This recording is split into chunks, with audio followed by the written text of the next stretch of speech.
Hello and welcome. You're watching UTV Live at 6. Good evening. These are the headlines. Grief and sadness as police investigate the suspected murder of a young mother in Newtonabbey.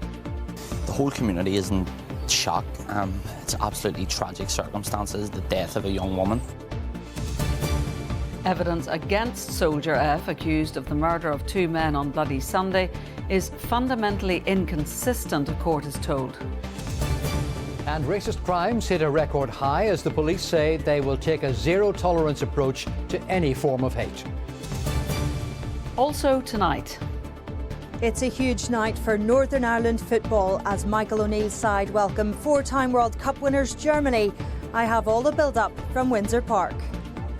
And high pressure continues to dominate our weather this week. We will hold on to quite a lot of cloud. I'll have all of the details later with the forecast.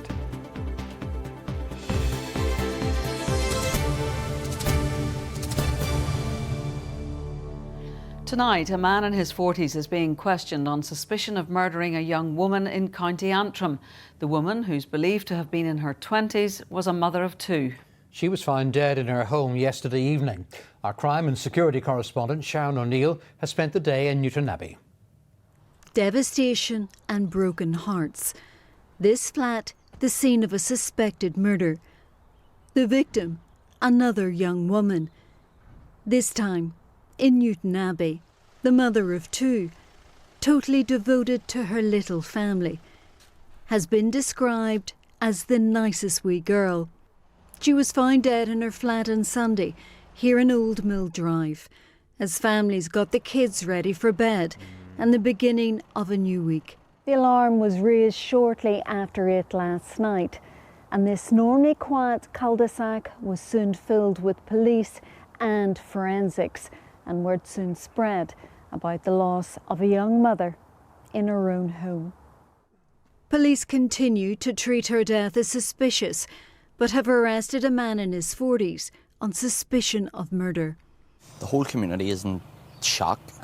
It's absolutely tragic circumstances, the death of a young woman.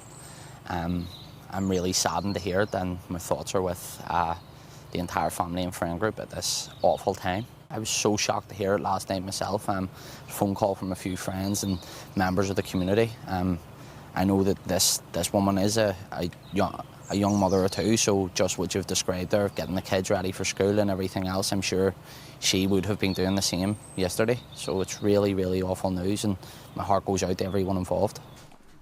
Forensics spending the afternoon combing every inch of the young woman's flat.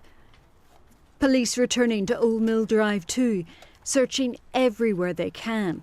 It really is heartbreaking, and I would ask anyone with any information at all, please to assist the PSNI in their inquiries and give that information over as soon as possible. Away from here, a family struggles to face the enormity of their loss. Sharon O'Neill, UTV Live, Newtonabbey. A barrister for Soldier F, who's accused of murdering 2 men on Bloody Sunday, has described evidence against him as fundamentally inconsistent. The former paratrooper's legal team began their defence this morning by arguing that the case against him should be stopped. Our North West correspondent Gareth Wilkinson was in court. As they have every day, families of those killed and injured on Bloody Sunday travelled to court, where today Soldier F's defence began. The former paratrooper denies killing Willie McKinney and Jim Ray and attempting to kill 5 others on Bloody Sunday. His legal team opened with submissions to have the trial halted. Legal argument still rages over statements made by 2 former paratroopers who were with Soldier F on the day. The accounts from soldiers known as G and H were given in the aftermath of the shootings in 1972 and were ruled admissible as evidence earlier in this trial. Defence barrister Mark Mulholland said the case should be stopped at this stage because the decisive evidence is unconvincing and that a conviction would be unsafe. He also said that to exclude the witness statements from soldiers G and H would also stop the trial at this stage because there would be no evidence then to place Soldier F in Glenfarra Park where Willie McKinney and Jim Ray were shot dead. He further described evidence given by civilian witnesses called by the prosecution as fundamentally inconsistent.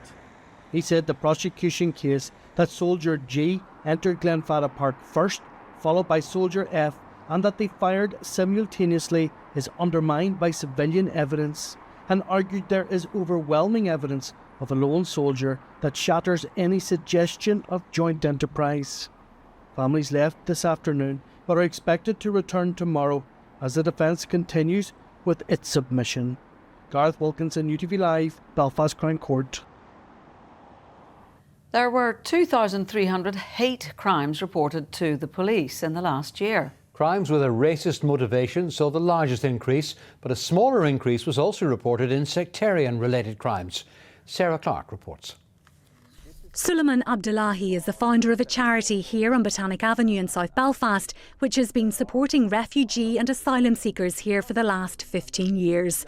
Just last week, he received a threatening phone call from an anonymous number, racist abuse he says he receives on a near daily basis. I have more than 5 minutes record of his voice. I didn't report the BSNI. He threatened me, but I didn't report because I know nothing would happen to him and they cannot investigate. So even though you have the evidence, and this happened just last week, you haven't reported and you don't have confidence to report in the police? I don't. Police say race hate-related crimes and incidents are up their highest since records began. The number of race incidents are up by more than 600 to over 2,000, and race hate crimes are also up over 400 to more than 1,300. Officers say their response to disorder in Ballymena and elsewhere over the summer in part reflects the rise. Suleiman, however, believes these numbers are much higher. Every single places, people are verbally abusing people, but what can you do? It is like, and that is the reason I'm saying that it is an underreported.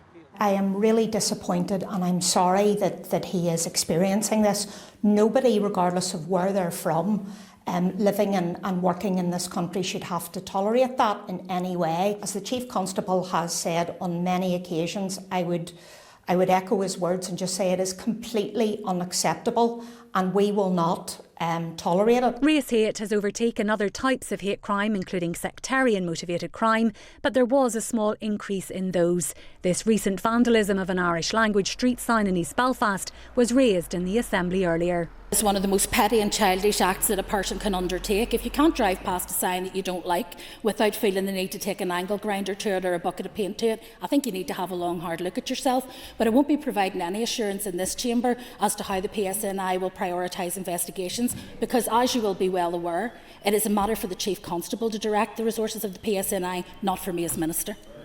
There have been a significant number of sectarian hate crimes as well, and those have been widely reported, particularly as recently as over the weekend. So we are still alive to that. We haven't taken our eye off the ball and we are still investigating those. According to police figures, other forms of hate crime, such as in relation to sexual orientation and those with a disability, have decreased. As the PSNI launch their Hate Crime Awareness Week, the message is clear that in a modern, diverse society, any act of hatred or intolerance is unacceptable. Sarah Clark, UTV Live. Legislation aimed at cutting the cost of school uniforms has passed its final stage in the Stormont Assembly. The school uniform bill has been supported by all parties, but some remain concerned that it doesn't go far enough to put a cap on costs for parents. Our political correspondent Vicky Hawthorne reports. So many people just come in and we wouldn't know what to do without you, or we couldn't survive without you. Emma Davis has seen demand for the Lisburn School Uniform Bank grow steadily. The cost of uniforms remain a pressure on families, but this time next year, schools will have to smarten up their uniform rules. The Stormont Assembly has now voted in favour of a law which will try to reduce their cost. As a result of Stormont's school uniform bill, schools will receive a set of guidelines to set their uniform policy. And while the guidelines have not yet been published and the bill does not place a specific cap on the cost of uniforms, the Education Minister is confident the law will make a difference. There should be no confusion that the bill addresses affordability. It is fundamental to how it is drafted. It also requires that comfort, practicality, the nature and adequacy of clothing being required, and a range of school-based activities must be addressed. That uniform policies must address value for money, lending of uniform and the use of clothing banks. Gender-neutral uniforms, including trousers for girls, as well as comfort for all school activities, were some of the issues raised during the consultation in drawing up the new legislation. Some parties say the bill does not specifically tackle these issues. The bill has also been criticised for being rushed and especially for not introducing a price cap. And I know that parents will also be watching with that same anticipation to see what the guidelines actually say. What will their school that their child attends, that sets the cost of school uniforms that they have to pay, what will those guidelines actually do? And it's vital that we don't let them down, because they are watching. We don't have faith in the Minister's legislation because we don't believe he is one bit serious about significantly cutting the cost of uniforms. The Education Minister says schools will receive the guidelines on uniforms in the next few weeks so that they can plan for the next academic year. But those working with families now remain sceptical about the legislation. It's not doing enough. It's more appeasing the schools than it is appeasing the parents. And there are so many people out there who still need help, who it's not dying down in any shape or form. The new school uniform bill is expected to be in place in time for September next year. It will be put to the test when parents flock to buy uniforms during the summer. Vicky Hawthorne, UTV Live, Stormont. The Assembly Speaker has urged MLAs on all sides of the chamber to stand as one to condemn the incidences of intimidation against politicians. It follows a bomb attack on the Newry constituency office of Sinn Féin's Liz Kimmins last week. A few days later, a mob gathered outside the family home of the Justice Minister and Alliance leader Naomi Long. Speaking at the start of the plenary sessions, Edwin Poots described last week's events as extremely disturbing.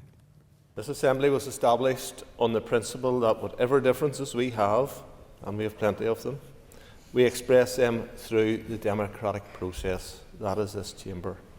Not on the streets, through violence, intimidation, threats or harassment. The Assembly should therefore stand as one to condemn attacks on constituency offices and for intimidation at people's family homes. Politicians are as entitled to privacy and a family life as any other member of the community. Next tonight, it's been well documented that building more social homes is one of the biggest challenges facing the executive, and that the Communities Department is set to miss its targets for this year. But because of insufficient funding, the Minister Gordon Lyons now says that he's exploring other methods which could speed up construction. Rory O'Regan reports. Your 2 bedrooms are here to the back of the property, so they'll be quieter. After losing his leg, Hugh Kirkpatrick's home is no longer fit for purpose. Tight spaces mean he scrapes doors and walls. Everyday tasks are challenging. He's been waiting for a specially designed bungalow for around 6 years. If I want to go for something something simple, like say a T-shirt or something, I have to go up onto the chairlift, go way up. It takes you, 20 minutes to go up and pick a T-shirt and down again. Or if you had the bedroom just beside you, it would be a lot less time, obviously. He's also at that stage in his life where he's looking for something smaller. But there hasn't been a family here in a long time. It's only me and the missus, and that's it. This is far too big if you look around here for me, and her. So I would rather somebody got this house, a young family got the house. There used to be a primary school to the rear and a nursery school to the front of the site.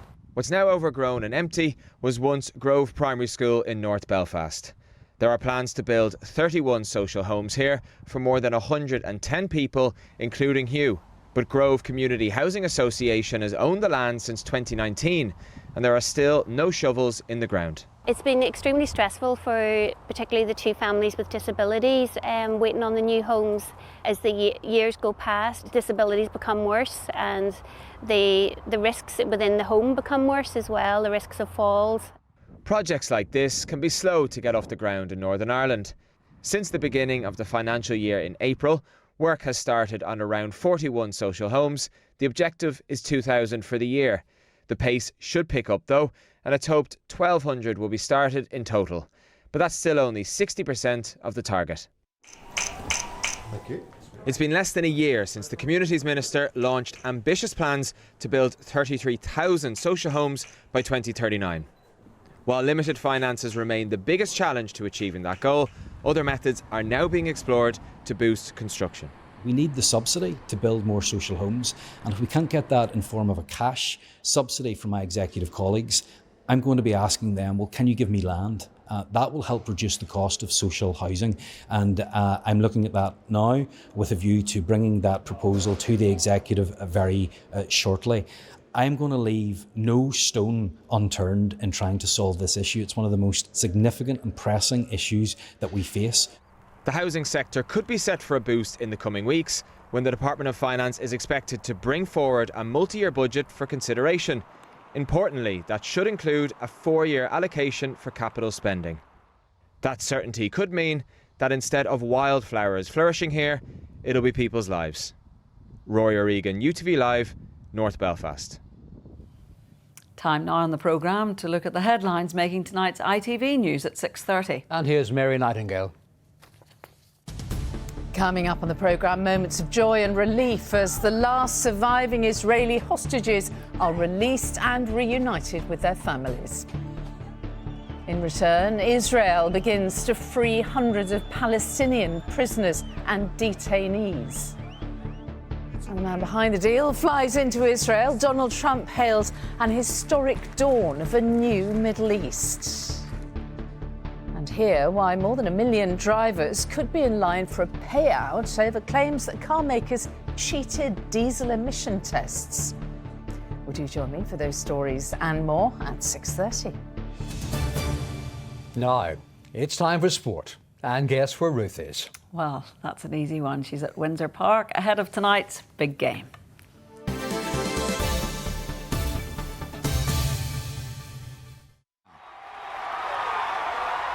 What a drive. John Mulholland Motors, sponsors of UTV Sport. Good evening from Windsor Park ahead of Northern Ireland's huge World Cup qualifier against Germany. This is a massive game. After the 2-0 win over Slovakia, Northern Ireland joined Germany and Slovakia on 6 points at the top of Pool A. The Germans just ahead on goal difference. The Northern Ireland fans have been singing since Friday night, "We're going to win the group." And if they do beat Germany here tonight, they will top Pool A with 2 games remaining. This place will be bouncing in around an hour and a half's time. For Michael O'Neill, it's his 100th game in charge of Northern Ireland tonight. He's handed out debuts to 49 players during his 2 tenures, and they all love playing for him. He's just excellent with all the lads. He's excellent around the place, and you know, like I said, as players, you just want to know what you have to do when you go out there, and you know, he makes that easy for us, and you know, it's just really, really, you know, enjoy playing under him. I'm sure everyone else does. It gives us a lot of confidence. He kind of settled the ship for us, and he's been incredible ever since.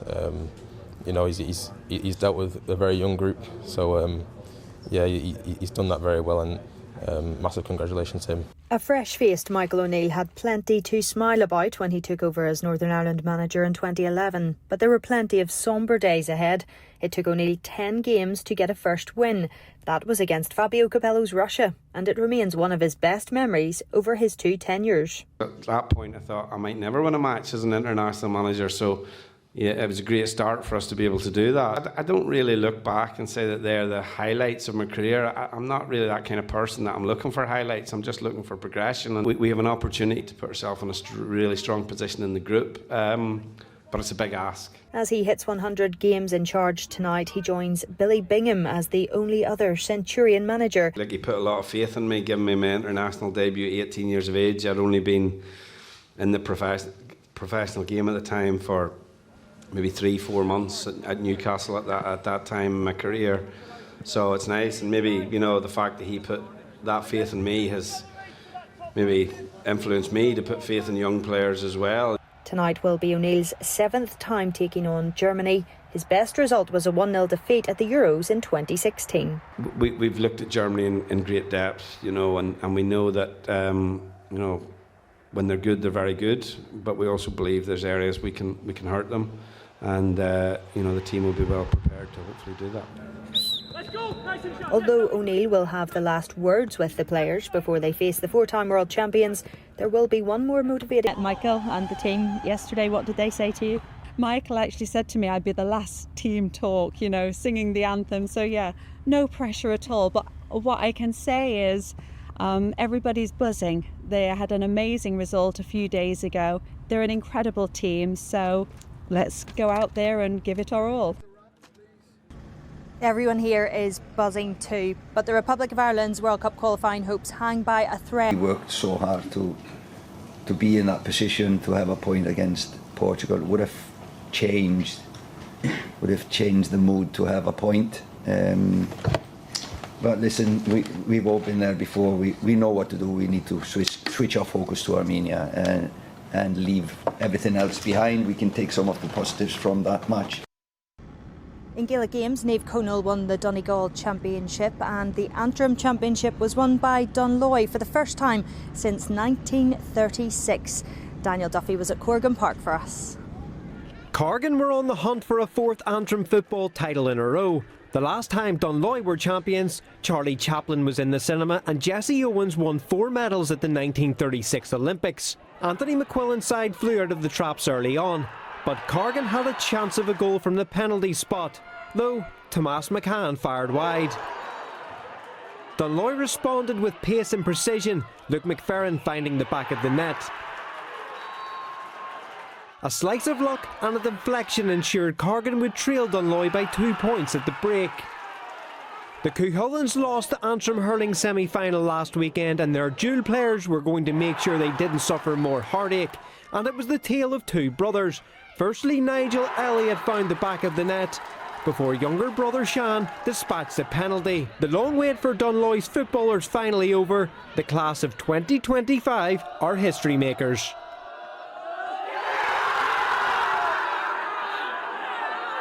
People telling me, no, why we bother managing Dunloy footballers, they're not going anywhere. And I knew the talent them boys had, and I was like, you know, if we can keep this group of players together, we can go places. You know, did I see us winning the senior football championship 3 years ago? The answer to that's probably no. But what I did say was we could start upsetting teams and take it from there and see where we go, and that's exactly how it panned out. You know, we started beating teams, Glamdurgan that in 2022 or 2023, sorry, and people thought we hadn't a chance. And then we small margins of victories really stood us in good stead. You know, it's absolutely superb.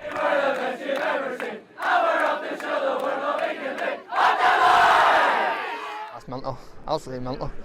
I couldn't even tell, I don't even think there's anybody about Dunloy at the minute that would remember it or even know about it, you know, like, so I didn't know it myself until a week ago, that's how long it was. Whenever you're growing up, there was no chat at all of winning, like football was kind of like it was just a secondary thing, you just play it for a bit of crack, but now it's a lot more serious and we're reaping the rewards now for it. So 89 years of hurt comes to an end for Dunloy. A club known for its hurling proved today that they can mix it with the very best in football. Next up for them is the Ulster Club Championship, which begins next month. Daniel Duffy, UTV Live at Corrigan Park in Belfast.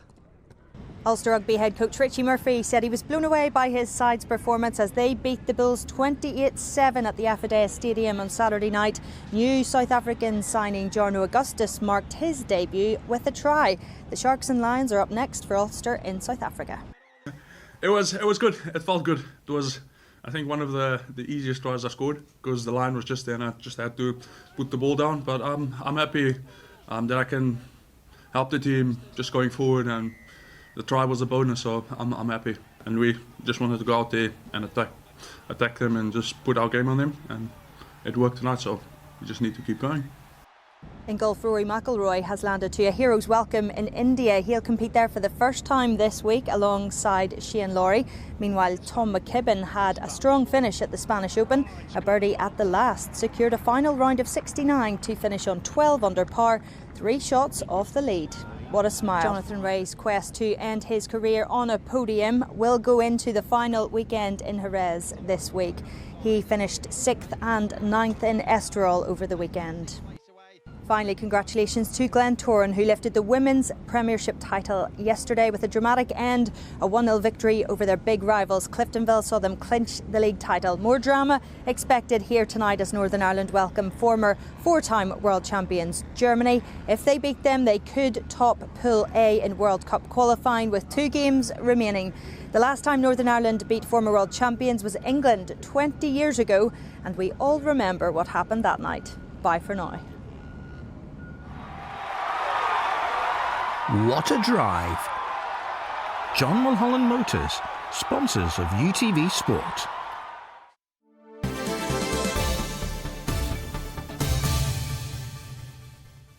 Well, as you've been hearing, with the Northern Ireland clash tonight, traffic disruption is likely in and around the city centre and in South Belfast. Well, we've been catching up with some German fans on their way to the stadium. Any predictions for tonight? We'll win with 2 goals and you will have 1. Have you been enjoying Belfast? Belfast so far great. We are here for 3 days and first time. And really enjoyed it. St. George Market yesterday was our favorite. Did you get a Belfast pub? A Belfast pub, only one, several. So Yeah, we really assume that we will win probably 2-1. Well, the game hasn't even started yet, so come on. You know, Northern Ireland have to play 45 minutes each way. We'll know later. I'll be able to give the result in our late bulletin tonight. Now, it's mild for the football, naturally. Let's hope it stays like that. Here's Louise. It's time to take a rain check. There's no place like home. UTV Weather. Sponsored by the Grande Rona R290 heat pump. Hello there, good evening. Another rather cloudy day. A few spots of light rain and drizzle this morning, but it did become dry throughout the afternoon. Staying largely dry over the next couple of days. The odd spot of light rain and drizzle at times. A few brighter breaks as well, but on the most part we will hold on to quite a lot of cloud with some mist and fog forming in the overnight period. High pressure continues to dominate our weather. It was with us last week, staying with us through this week into the weekend as well. But as it slowly starts to edge northwest, we will start to draw in cooler, fresher air towards the weekend. Quite cloudy tonight. Where we have any breaks in the cloud, we could have some mist and fog patches forming during the early hours. Winds will stay on the light side and temperatures for most places will hold up in double digits, lows of around 9 to 13 degrees Celsius. So a mild but cloudy start tomorrow morning. Any mist and fog will quickly lift and clear. Very limited spells of sunshine, if any at all, tomorrow. Winds staying on the light side, quite a dull and overcast day, with temperatures reaching highs around 14 or 15 degrees Celsius.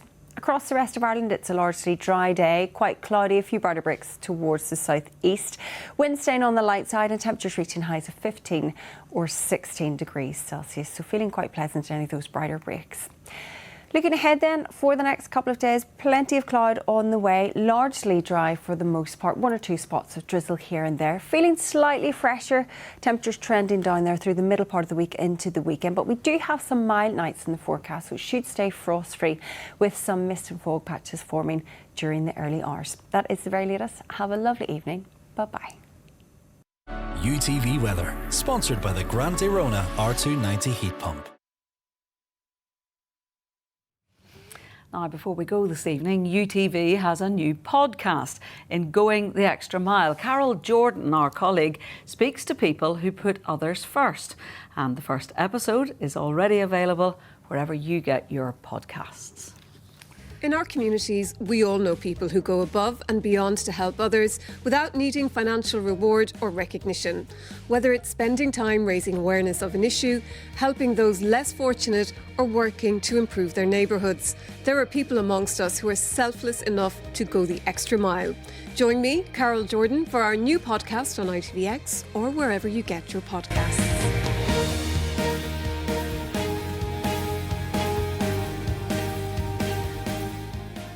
Well, that's the latest news, sport and weather this Monday, the 13th of October. Paul will be back with our late bulletin at 25 to 11. In the meantime, Northern Ireland expects. The ITV Evening News is next with Mary Nightingale. From Rose, from me and the rest of the team. Good evening. Good evening.